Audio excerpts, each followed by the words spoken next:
Mayuresh Joshi also joins into the discussion to give us his views over the next half an hour.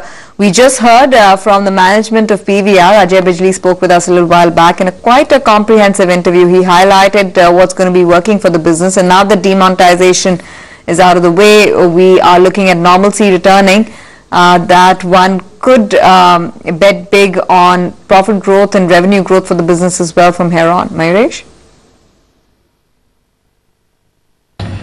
Largely again, Tanveer, the performance has been exceptional for PVR over the past few quarters, and largely again, after hearing the interview, the spending per head, Mr. Bijli expects that to bump up to 83 odd rupees. The average ticket prices for the larger part of FY16 have been close to 188 odd rupees, so there is some amount of expectations of improvement in realizations happening on that front.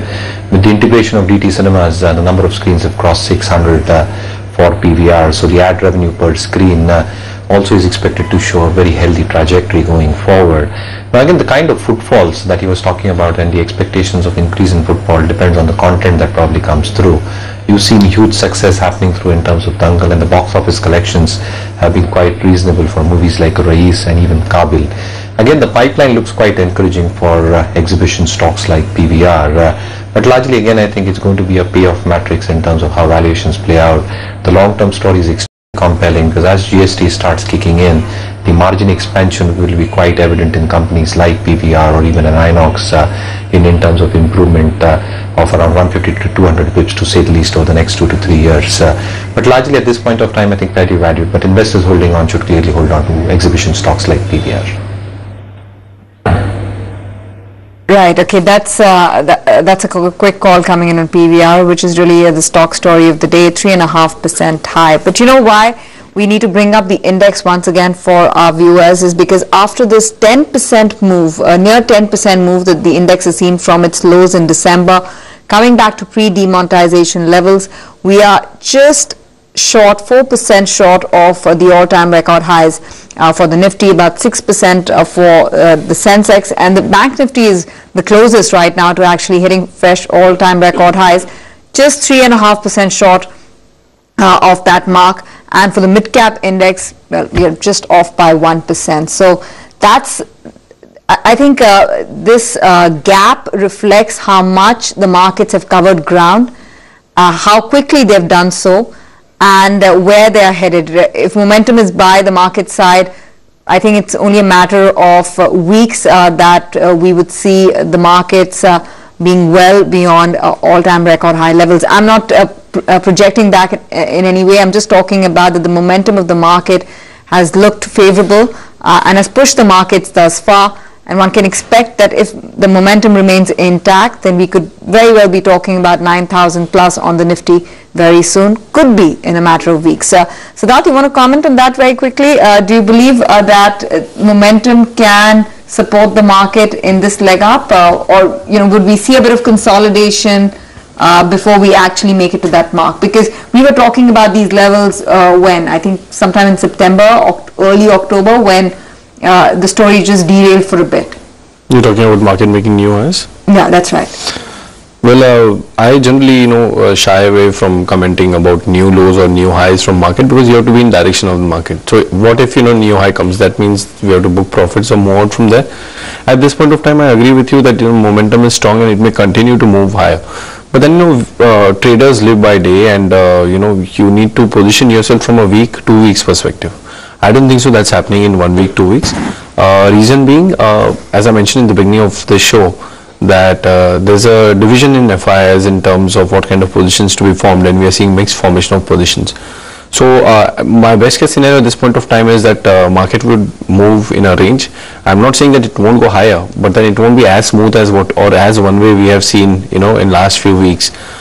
So consolidation is my best case scenario for the next 1-2 weeks, and as I mentioned earlier also, I'll reduce weightage from index, still be long in index, but I'll reduce my money from index and put more into stock specific. Okay, Dr. Narayan, your own perspective. I remember on budget day you were talking about treading cautiously with this big move in the markets. How are you seeing the charts and the momentum play, taking us to all-time record highs very soon, if that trend stays intact? So is that for me? That's right, Dr. Narayan. Well, see, there is no denying the fact that the market's trend is quite firm. Now, I think earlier in the day, Siddharth made some very pertinent points regarding the option positions and how they actually indicated the possibility of some consolidation. What we are now seeing across in the stocks area is also that the breadth is somewhat spreading, and the movement in the indices have actually slowed down. So you will most likely have a situation where the market will remain pretty steady. The indices may not gain so much, but the overall trend and overall atmosphere of the market will be one which is indicative of high degree of participation and high degree of let's say sentiment. I think that's a very nice place to be in the market, where you're not getting overbought and people are not getting nervous, but at the same time lots of stuff is moving and you're all able to make money. I think that's the best of places to be, and at least until 7th, 8th, when we have that Reserve Bank meeting, I think this sort of situation should continue.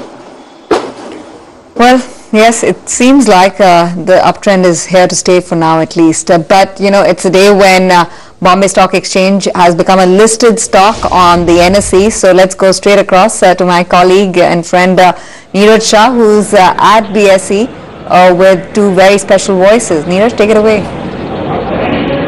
Yeah, you'll hear some clamor in the background as well, Tanveer, because the members of BSE and well-wishers are all here getting excited at this wonderful day. But I have a very special guest, somebody, well, he's a very well-known investor, but somebody who people relate quite frankly to the Bombay Stock Exchange building as well. He's here on almost all occasions, including Diwali, and he's here on the listing day as well. And Ramesh, thanks so much for joining in.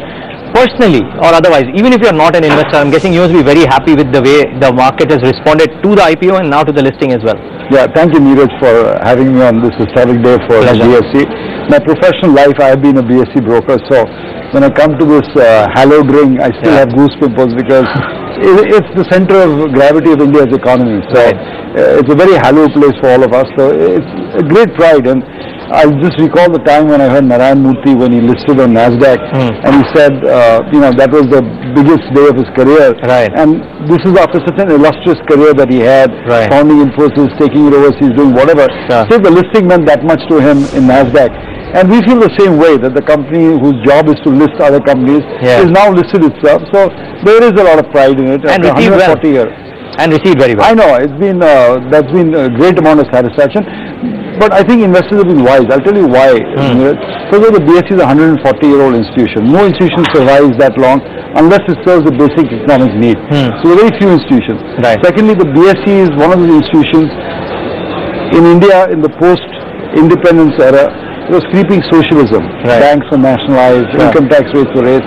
It's the only institution that stood for free markets, stood for intellectual property, and it allowed the raising of risk capital, which allowed people like Dhirubhai Ambani of Reliance, Narayan Murthy of Infosys, Azim Premji of Wipro to raise the capital, which made them 2-3 lakh crore companies when the time was right after liberalization. So the BSE was the platform that engineered a capitalistic path. Yeah, but sentiments are one thing, and the other thing is, while there was so much of skepticism, so to say, maybe not in the minds of people who knew the numbers, but otherwise saying that, hey, competition is afoot out here, such strong competitors in and around, will the BSE be able to do? This morning in the studios, Ramesh, we were talking about a contra thought of what can actually go right for BSE. I mean, the market share where it is, there is much more scope for that moving up higher as opposed to moving lower. And it's clean institution, listed now. You think there are more chances of things going much more right for BSE as opposed to the other way around over the course of the next 3-4 years? That's a good question, and compliments to Ashish Chauhan, who ran an independent management. When the BSE board was broken up between owners and management, the management took over. There was skepticism, but he's done a fabulous job, so congratulations to him. But let me explain this point of view. The BSE had 95% market share. NSE went digital. Technological disruption, took over market share, went national before BSE, took market share. BSE has been fighting a rearguard action over that. But now everything is level. The technology is the same. In fact, BSE is probably the faster platform in technology. But look at the opportunity size available to the BSE. Only 3% of Indians have a demat account. Sure. That means you recover 97%. Right. It's almost blue skies ahead of us. And people go to an exchange whose name they trust. Just like you buy a brand name that you are convinced about. The BSE, the Sensex is a part of India's psyche. Yeah. So I think once the BSE, having leveled the technology play field, goes after market share, I think investors will respond very positively. So what we need is a strong technology base, which we have, and now a marketing push to explain to the listing universe and to the BSE brokers and to the investing public the advantages of listing on probably Asia's fastest platform. Okay, great, Ramesh. I won't hold you long because there's so many of your friends out there, but thank you so much for joining in for this quick perspective and giving us your thoughts. Thank you, Neeraj. It's a big day, and thank you for having me. Of course, pleasure having you. Back to you, guys. Back to you, Tanveer, in the studios. Wow, that's a sight. Just at close, it's going to be a big cake cutting ceremony at the Bombay Stock Exchange. All the members, the brokers community, the brokers forum, congratulations on BSE's superb listing. That's what one can read in the cake. But it is time for celebration because it's been one of the biggest listings that we've seen in recent times and a great way to start off 2017. 140-year-old long journey culminates with BSE getting listed on the National Stock Exchange, and now every day the stock would be traded. Mayuresh, your thoughts as well? For as long as you have been in the markets, seeing BSE getting listed as a stock and talking about the growth prospects of the business, looking at it, at the earnings, analyzing the business model, all of that will be a bit strange, off the mark as well, but interesting too, because this is a new segment which is coming to the markets. First BSE, and of course in a few months time NSE will also be a listed entity. Oh, absolutely brings back memories, Tanveer. But largely again, I think one really needs to understand even the valuation perspective for listed stock exchanges, not just in India but across the globe. And in that context itself, the kind of model that BSE runs, I think it's a stable model. But largely again, I think how earnings will pan out will only depend on the next 2 quarters earnings. But I'm very, very happy that BSE has got listed. I think it brings back old memories, and valuation is the only angle that I probably feel at this point of time. But looking at the subscription, looking at the investor interest that has probably come through, and expectations of NSE coming through over the next few quarters, I think interesting times for stock exchanges to be listed and traded on the bourses. Given the appetite and given where the stock is listed, where the exchange is listed, what would be your perspective on the future over here from a stock price perspective, of course, standpoint? Well, largely again, Tanveer, as I said, I think the entire business model is dependent on how listing fees grow for the exchange as a whole. And in that context, I think they've done remarkably well so far. They did lag behind from the era of 2000 to 2010 in terms of a lot of products coming through, and probably NSE taking a market share and lead in that aspect. But largely I think they are picking up new products getting introduced. Technology again is very, very superior that BSE runs at this point of time. The operations out of GIFT City, I think, are going to be equally pertinent for the listed entity as well. But somewhere again, I think valuations looking a little bit of the hard side, looking the kind of move that the stock has actually given 30-40% higher from the listing price. So largely again, valuations looking a little bit demanding at this point of time. So again, I think I'll wait for operational performance to probably come through, and then probably look at the trend that the exchange can maintain in terms of its earnings profile. Okay, some bit of news coming in on Jindal Steel. It's a news-heavy day, so to speak, amidst earnings. There's some corporate announcements set to sell power plant for over $1.5 billion. I think there was some news to the effect for a while in the market, 7% higher in Jindal Steel. We'll also bring up the period chart because given what the commodity rally has done for majors such as Tata Steel, Hindalco, Vedanta, Jindal Steel has also had a decent run. As we draw towards the close, of course, we will have Mr. Ashish Chauhan hit the gong and close trade for the session at the Bombay Stock Exchange, and we'll go across for the closing ceremony in just a moment. But before that, I want to quickly get closing strategies from our guests. Siddharth, I'll start off with you. What is it that you'd recommend? Well, I would continue to maintain, buy one of the 2 PSU banks, either Oriental Bank of Commerce or Union Bank, and I see substantial upside in both of them from current levels, as this move is not a short covering move or something. This is clearly fresh buying both in cash market as well as F&O. Okay, Dr. Narayan, very quickly your strategy. Well, I would want to reiterate the buy earlier I had given in Bata India, where I had showcased it as a chart of the day showing those patterns which were awaiting a breakout. Those breakouts seems to have happened, and minimum target I had prescribed was 500. I think I would want to raise that price target to about 510 to 512 and continue to hold on to that long position if one has been created or fresh ones can be created here. Right, Kunal, what about you? Yet again another PSU bank. I would probably want to add that current levels, which is Canara Bank, trading at 313 odd. Believe the stock is in strong momentum. So even as a BTST play, traders could look at a target of at least 325 on Canara Bank. Keep a stop loss of 307. Okay, quick round of closing strategies, and let's start actually closing the markets before we go across to the dying minutes to the Bombay Stock Exchange and witness that auspicious trade closing ceremony.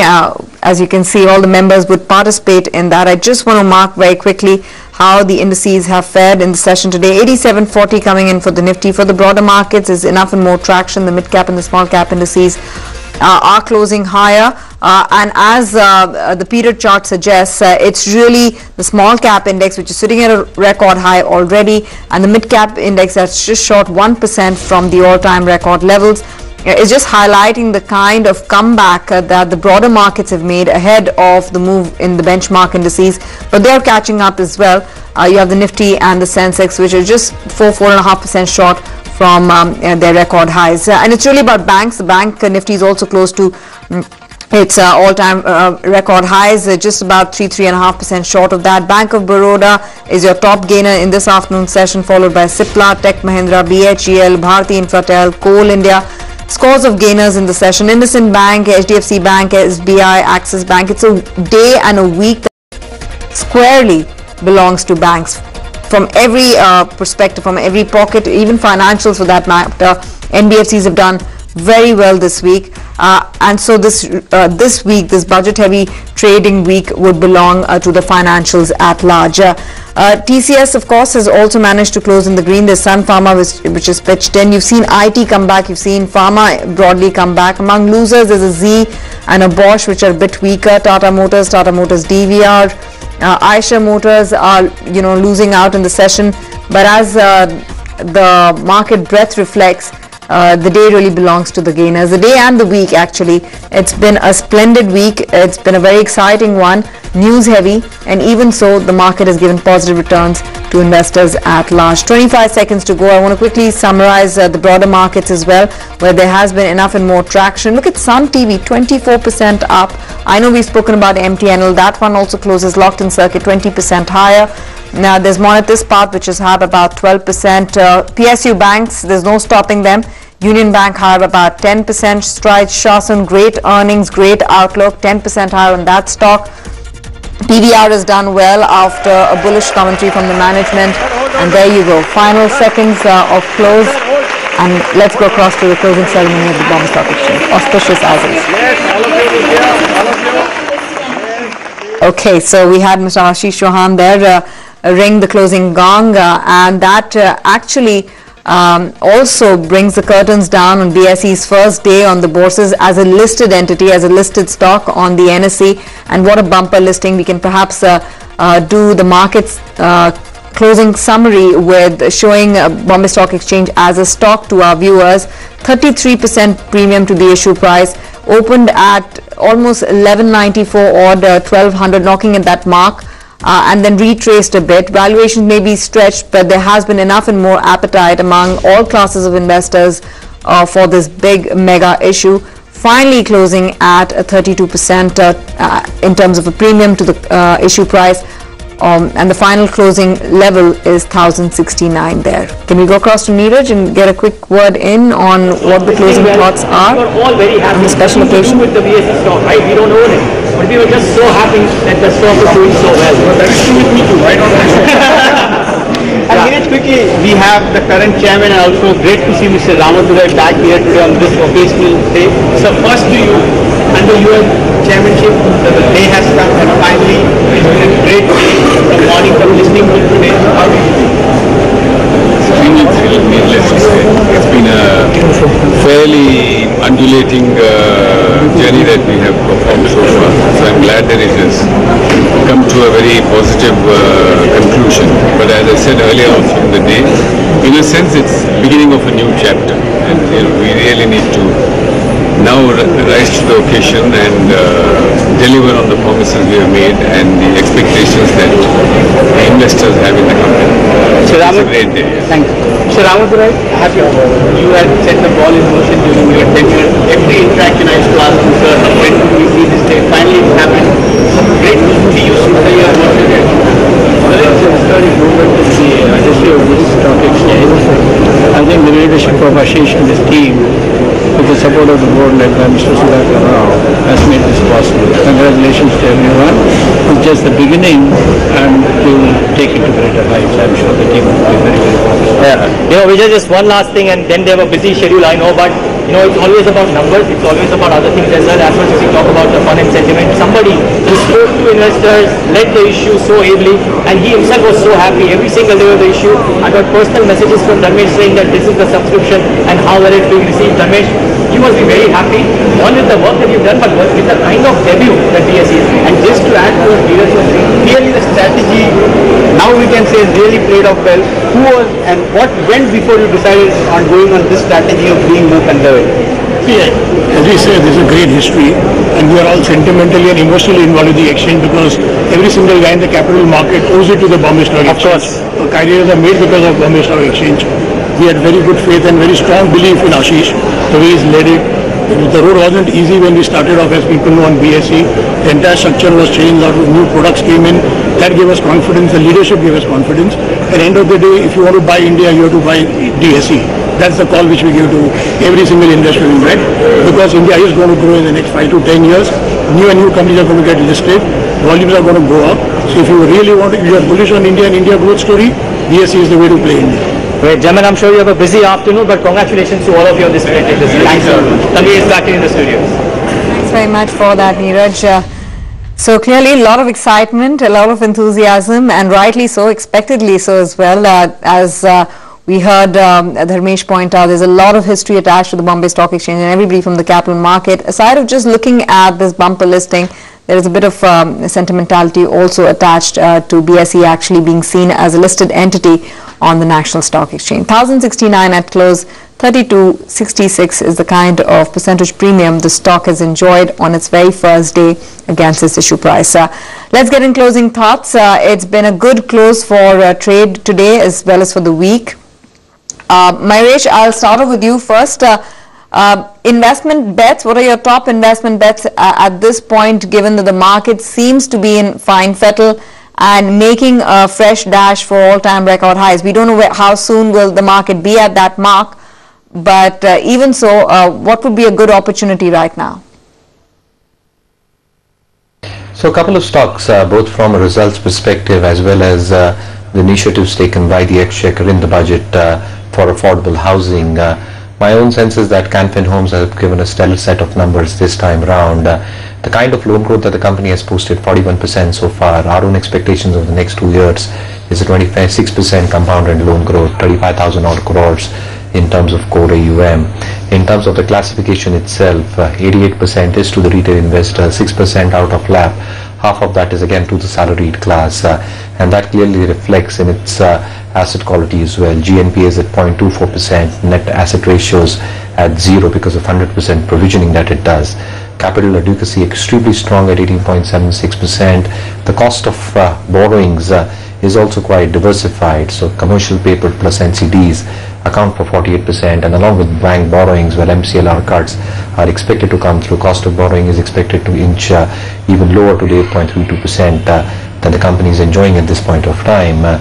So again, I think expecting reasonable amount of growth to take place both on the advances side, enjoying better yields for the company, and even at the current book value of 610 trades around 3.15 times. So I think investors can probably look at these stocks in a staggered manner over the next few days or weeks. The second stock today, I think KEI Industries came out with a stellar set of numbers. We've been liking this stock for a length of time, and our own sense is that based on the numbers, the kind of export opportunities that the company can deliver, 8% currently, around 13-14%. It's a higher margin accretive business, so 10% margins is what it enjoys on a blended basis.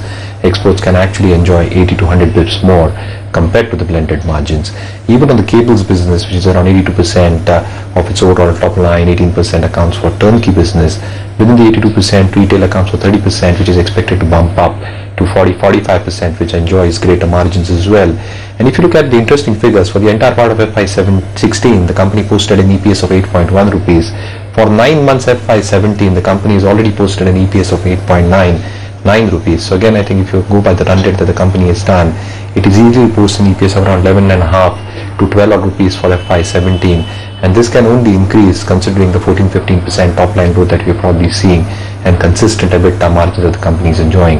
Again, I think the government initiatives in terms of building 1 crore houses, housing for all by 2022, augurs for well for companies and cable companies like AEI.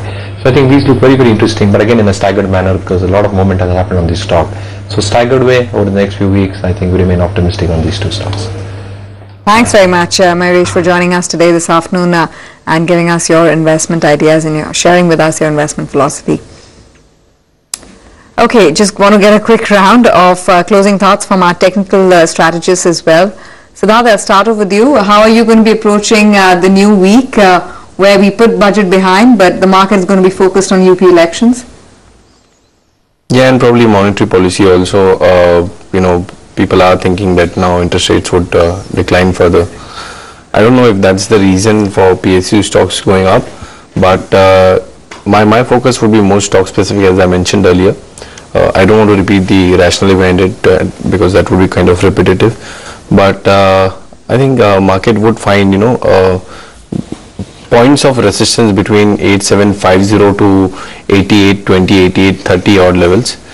So it would be a very staggered up move. We might see a day or two of correction also, which can take us down to next support level, which is a bit far, which is around 8600, 8580, because the move which happened was a breakout move, so support has to be a bit down.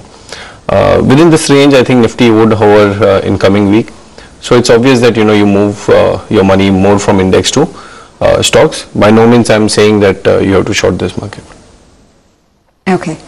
We'll leave it at that, Siddharth. Thanks very much for taking out the time to speak with us today. Really appreciate your views and your insights as always. We'll head into a short break, but before that, another piece of news hitting the screens. This is from agencies saying Vodafone Idea said to weigh sale/trade of spectrum post merger. Okay, we'll try and get you more details on this story as it's developing. But for now, take a very short break.